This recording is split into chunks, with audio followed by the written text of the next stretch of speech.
माता का आंचल परिचय। प्रस्तुत पाठ हमारी पाठ्य पुस्तक कृतिका भाग 2 से ली गई है। शिव पूजन सहाय का जन्म सन 1893 में गांव उनवास, जिला भोजपुर, बिहार में हुआ। उनके बचपन का नाम भोलानाथ था। 10वीं की परीक्षा पास करने के बाद उन्होंने बनारस की अदालत में नकल नवीस की नौकरी की। बाद में वे हिंदी के अध्यापक बन गए। असहयोग आंदोलन के प्रभाव से उन्होंने सरकारी नौकरी से त्याग पत्र दे दिया। शिव पूजन सहाय अपने समय के लेखकों में बहुत लोकप्रिय और सम्मानित व्यक्ति थे। उन्होंने जागरण, हिमालय, माधुरी, बालक आदि कई प्रतिष्ठित पत्रिकाओं का संपादन किया। इसके साथ ही वे हिंदी की प्रतिष्ठित पत्रिका मतवाला के संपादक मंडल में थे। सन 1963 में उनका देहांत हो गया। वे मुख्यतः गद्य के लेखक थे।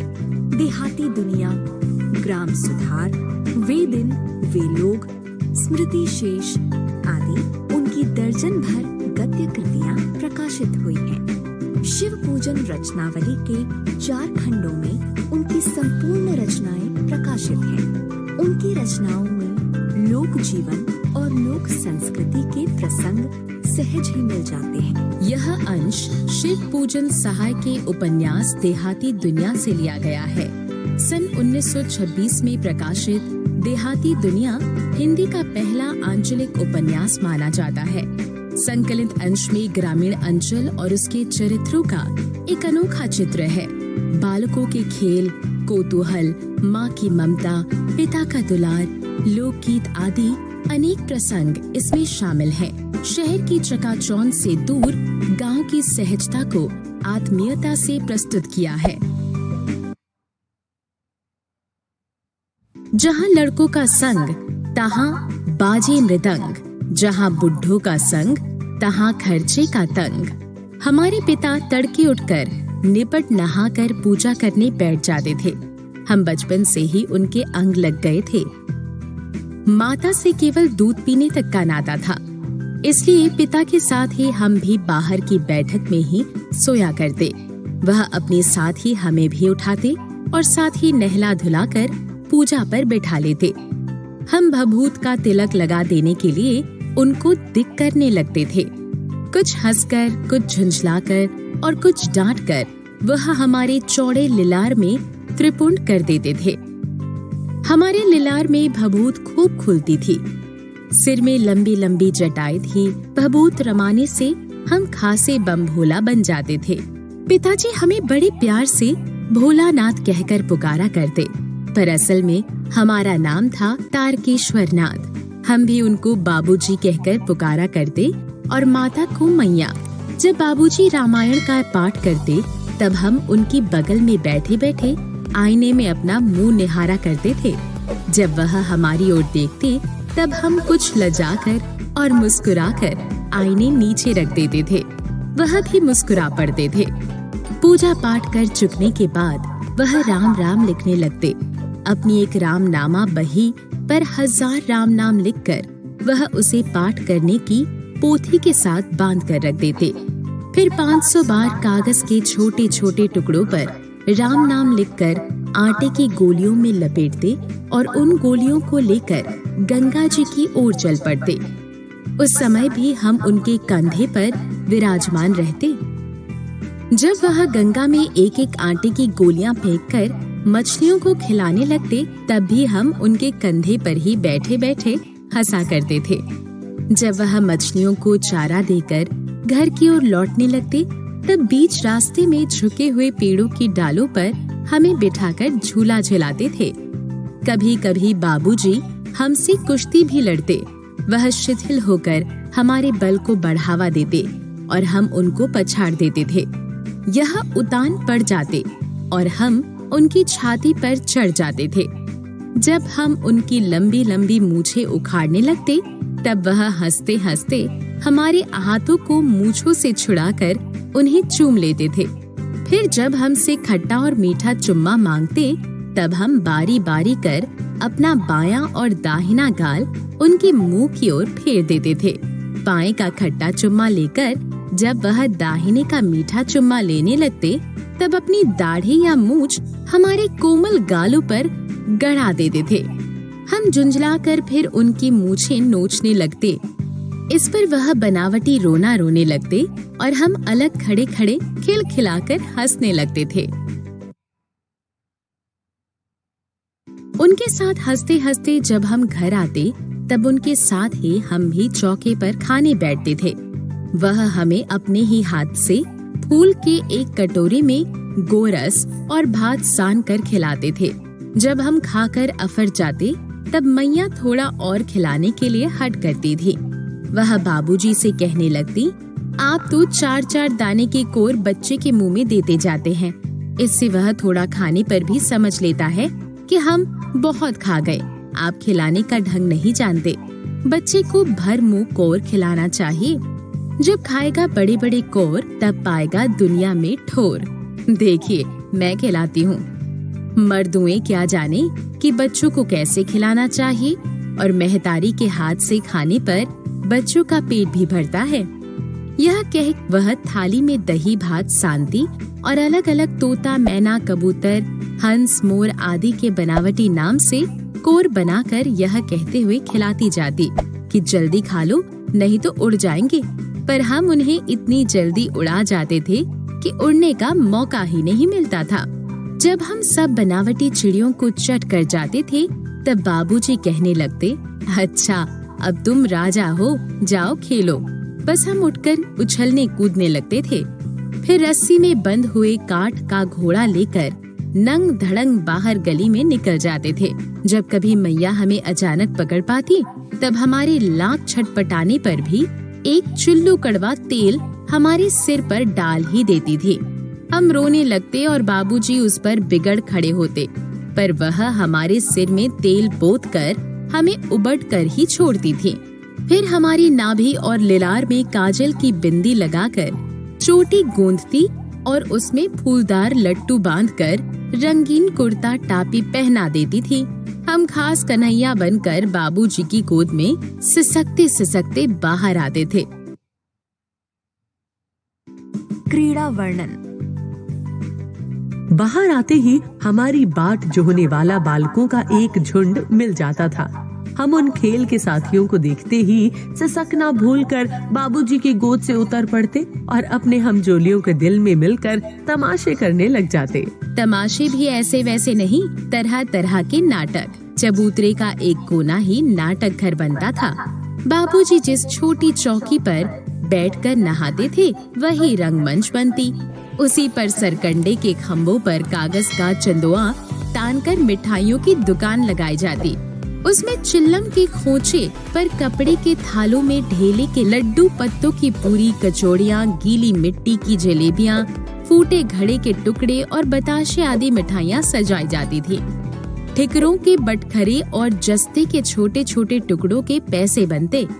हम ही लोग खरीदार और हम ही लोग दुकानदार। बाबूजी भी 2-4 गोरखपुरी पैसे खरीद लेते थे। थोड़ी देर में मिठाई की दुकान बढ़ाकर हम लोग घरौंदा बनाते थे। गुल की मेड़ दीवार बनती और तिनकों का छप्पर, दातून के खम्बे, दियसलाई की पेटियों के किवाड़, घड़े के मोहड़े की चूल्हा चक्की, दिए की कढ़ाई और बाबूजी की पूजा वाली आचमनी कलछी बनती थी। पानी के घी, घुल के पिसान और बालू की चीनी से हम लोग जौनार तैयार करते थे। हम ही लोग जौनार करते और हम ही लोगों की जौनार बैठती थी। जब पंगत बैठे जाती थी, तब बाबूजी भी घीरे से आकर पांत के अंत में जिमने के लिए बैठ जाते थे। उनको बैठते देख ही हम लोग हंसकर और घरौंदा बिगाड़ कर भाग चलते थे। वह भी हंसते हंसते लोटपोट हो जाते और कहने लगते, फिर कब भोज होगा भोलानाथ। कभी कभी हम लोग बारात का भी जुलूस निकालते थे। कनस्तर का तंबूरा बजाते, अमोले को घिसकर शहनाई बजाई जाती। टूटी चुहेदानी की पालकी बनती थी। हम समधी बनकर बकरे पर चढ़ लेते और चबूतरे के एक कोने से चलकर बारात दूसरे कोने में जाकर दरवाजे लगती थी। वहाँ काठ की पटरियों से घिरे, गोबर से लिपे, आम और केले की टहनियों से सजाए हुए छोटे आंगन में कुल्हिए और कलसा रखा रहता था। वहीं पहुंचकर बारात फिर लौट आती थी। लौटने के समय खटोली पर लाल ओहार डालकर उसमें दुल्हन को चढ़ा लिया जाता था। लौट आने पर बाबूजी ज्यों ही ओहार उघार कर दुल्हन का मुख निरखने लगते, त्यों ही हम लोग हंसकर भाग जाते। क्रीड़ा वर्णन। थोड़ी देर बाद फिर लड़कों की मंडली जुट जाती थी। इकट्ठा होती राय जमती थी कि खेती की जाए। बस चबूतरे के छोर पर घिरनी गड़ जाती और उसके नीचे की गली कुआं बन जाती थी।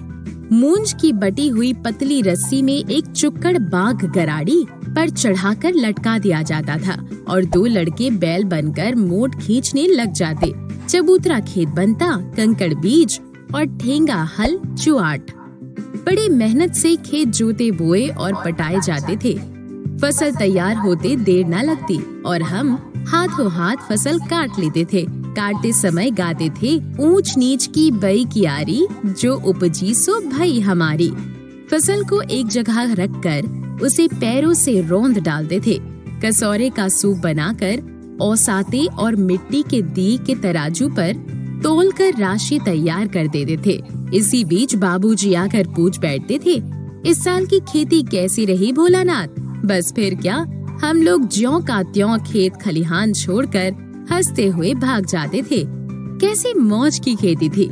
ऐसे ऐसे नाटक हम लोग बराबर खेला करते थे।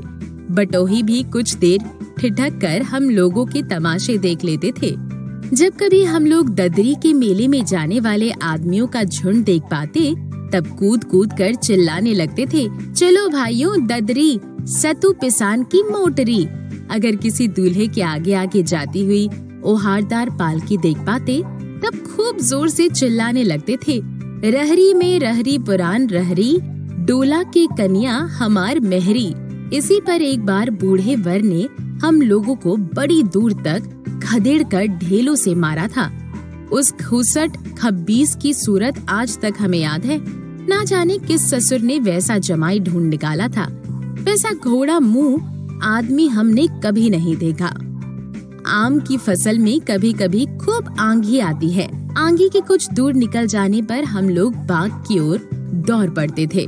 वहाँ चुन चुन कर घुले घुले गोपी आम चापते थे। वर्षा वर्णन। एक दिन की बात है, आंधी आई और पट पड़ गई। आकाश काले बादलों से ढक गया। मेघ गरजने लगे, बिजली कौंधने और ठंडी हवा सनसनाने लगी। पेड़ झूमने और जमीन चूमने लगे। हम लोग चिल्ला उठे, 1 पैसा की लाई। बाजार में छितराई, बरखा उधरे बिलाई। लेकिन बरखा ना रुकी और भी मूसलाधार पानी होने लगा। हम लोग पेड़ों की जड़ से घड़ से सट गए, जैसे कुत्ते के कान में अठई चिपक जाती है। मगर बरखा जमी नहीं, थम गई। बरखा बंद होते ही बाग में बहुत से बिच्छू नजर आए। हम लोग डर कर भाग चले।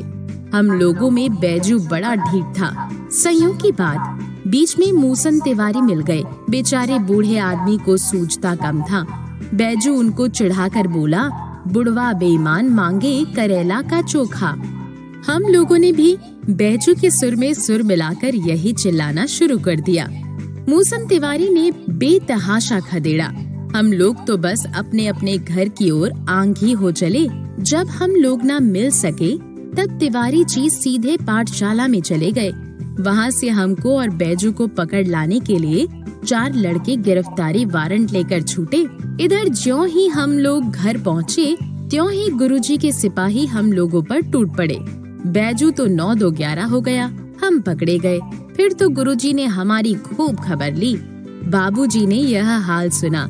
वह दौड़े हुए पाठशाला में आए। गोद में उठाकर हमें पुचकारने और फुसलाने लगे, पर हम दुलारने से चुप होने वाले लड़के नहीं थे। रोते रोते उनका कंधा आंसुओं से तर कर दिया। वह गुरुजी की चिरौरी करके हमें घर ले चले। रास्ते में फिर हमारे साथी लड़कों का झुंड मिला। वे जोर से नाचते और गाते थे, माई पकाई गरर गरर पुआ, हम खाई पुआ ना खेलब जुआ। फिर क्या था, हमारा रोना धोना भूल गए। हम हट करके बाबूजी की गोद से उतर पड़े और लड़कों की मंडली में मिलकर लगे वही तानसुर अलापने। तब तक सब लड़के सामने वाले मकई के खेत पे दौड़ पड़े। उसमें चिड़िया का झुंड चर रहा था। वे दौड़ दौड़ कर उन्हें पकड़ने लगे, पर एक भी हाथ न आई। हम खेत से अलग ही खड़े होकर गा रहे थे, राम जी की चिरई, राम जी का खेत, खा लो चिरई भर भर पेट। हमसे कुछ दूर बाबूजी और हमारे गांव के कई आदमी खड़े होकर तमाशा देख रहे थे और यही कहकर हंसते थे कि चिड़िया की जान जाए, लड़कों का खिलौना। सचमुच लड़के और बंदर पराई पीर नहीं समझते। एक टीले पर जाकर हम लोग चूहों के बिल से पानी उलीचने लगे। नीचे से ऊपर पानी फेंकता था। हम सब थक गए। तब तक गणेश जी के चूहे की रक्षा के लिए शिव जी का सांप निकल आया। रोते चिल्लाते हम लोग बेतहाशा भाग चले। कोई आधा गिरा, कोई अंटा चिट, किसी का सिर फूटा, किसी के दांत टूटे। सभी गिरते पड़ते भागे। हमारी सारी देह लहू लुहान हो गई। पैरों के तलवे कांटों से छलनी हो गए। भोलानाथ की भावुकता। हम एक सुर से दौड़ते हुए आए और घर में घुस गए। उस समय बाबूजी बैठक के ओसारे में बैठकर हुक्का गुड़गुड़ा रहे थे। उन्होंने हमें बहुत पुकारा, पर उनकी अनसुनी करके हम दौड़ते हुए मैया के पास ही चले गए। जाकर उसी की गोद में शरण ली। मैया चावल अमनिया कर रही थी। हम उसी के आंचल में छिप गए। हमें डर से कांपते देखकर वह जोर से रो पड़ी और सब काम छोड़ बैठी। अधीर होकर हमारे भय का कारण पूछने लगी। कभी हमें अंग भरकर दबाती और कभी हमारे अंगों को अपने आंचल से पोंछकर हमें चूम लेती। बड़े संकट में पड़ गई। झटपट हल्दी पीसकर हमारे घाव पर थोपी गई। घर में कोहराम मच गया। हम केवल धीमे सुर से सा सा कहते हुए मैया के आंचल में लुके चले जाते थे। सारा शरीर थर थर कांप रहा था। रोंगटे खड़े हो गए थे। हम आंखें खोलना चाहते थे, पर वे खुलती न थीं। हमारे कांपते हुए ओंठों को मैया बार बार निहार कर रोती और बड़े लाड से हमें गले लगा लेती थी। इसी समय बाबूजी दौड़े आए। आकर झट से हमें मैया की गोद से अपनी गोद में लेने लगे, पर हमने मैया के आंचल की प्रेम और शांति से चंदोए की छाया ना छोड़ी। सारांश। तो बच्चों, आज हमने देखा प्रस्तुत पाठ में बच्चों को अपने पिता से अधिक लगाव होने के बावजूद भी विपदा के समय मां के शरण में जाना दिखाया गया है। दूसरा, 30 के दशक की ग्रामीण संस्कृति का चित्रण प्रस्तुत किया गया है। तीसरा, पाठ में बच्चों की अपनी एक काल्पनिक दुनिया का चित्रण है। यहाँ माता पिता का बच्चे के प्रति वात्सल्य व्यक्त हुआ है। पहला क्वेश्चन है, पिताजी प्यार से क्या कहते थे? महादेव, शंकर, भोलानाथ या भोला? तो क्या कहते थे उसको? भोलानाथ कहा जाता था। उत्कृष्ट। अगला आप क्वेश्चन, सही है। तिवारी का पूरा नाम क्या था? तिवारी का पूरा नाम क्या था? नंबर 1, राधे, भूषण, राजू या आनंद? तो क्या नाम था उसका? उसका था भूषण। अगला है, बाबूजी ने ये हाल सुना तो सबसे पहले क्या कहा? तो घर सबसे पहले कहाँ गए? घर पर, पाठशाला, सड़क या पड़ोसी? तो कहाँ गए थे? सबसे पहले वो पाठशाला गए थे। उत्कृष्ट। आप अगला सही है। क्वेश्चन, चिढ़ाकर कौन बोला था? भोलानाथ बोला था, बेजू या माता या पिताजी? तो कौन बोला था वो? उसको चिढ़ाकर बेजू बोला था। उत्कृष्ट। अगला, सांप किस खेत से बाहर आया था? सरसों के, अरहर, गेहूं या मक्का? तो किसके खेत से आया था? मक्का के खेत से वो बाहर आया था। तो दिए हुए हैं सबसे पहले यहाँ पे आप देखिए माता का आंचल। नंबर 1, लेखक का ज़्यादा समय किसके साथ करता था? तो कहानी में आपने पढ़ा है, वो नीचे आपको दिखाई भी देगा और आपने कहानी में जो पढ़ा है तो आप उसको अपने मन के हिसाब से भी लिख सकते हैं। दूसरा क्वेश्चन है, आटे की गोलियाँ क्यों बनाए करते थे? तीसरा क्वेश्चन, लेखक का भोजन बचपन में किस प्रकार का होता था? चौथा क्वेश्चन, रोते चिल्लाते बच्चे बेतहाशा क्यों भाग गए? अगला क्वेश्चन है, आंचल प्रेम का अनुभव कब हुआ? तो यहाँ पर इन क्वेश्चनों के आंसर नीचे दे गए हैं, तो मैं आपको दिखाता हूँ। यहाँ पर ये इन क्वेश्चनों के आंसर हैं। माता का आंचल पहला क्वेश्चन जो पूछा गया था तो यहाँ पर उसका आंसर यहाँ पे दिया हुआ है, तो आप पढ़ सकते हैं। यहाँ पे पांचों क्वेश्चनों के आंसर्स यहाँ पे आपकी स्क्रीन पर हैं। आप इनको ध्यान से पढ़ लें और इनको अपनी कॉपी में लिख लें और इनको अच्छी तरीके से याद करें। तो मुझे लगता है कि आप सभी बच्चों को ये समझ में आ गया होगा। अगर आपको समझ में आ गया तो आप हमारी वीडियो को लाइक करें, शेयर करें, कमेंट करें, और अगर आपका कोई भी सवाल रहता है तो आप कमेंट सेक्शन में हमें ज़रूर लिखें। और आप हमारे साथ में ऐसी वीडियो प्राप्त करने के लिए हमारे चैनल को सब्सक्राइब जरूर करें और नोटिफिकेशन के लिए नोटिफिकेशन बटन को ज़रूर दबाएं।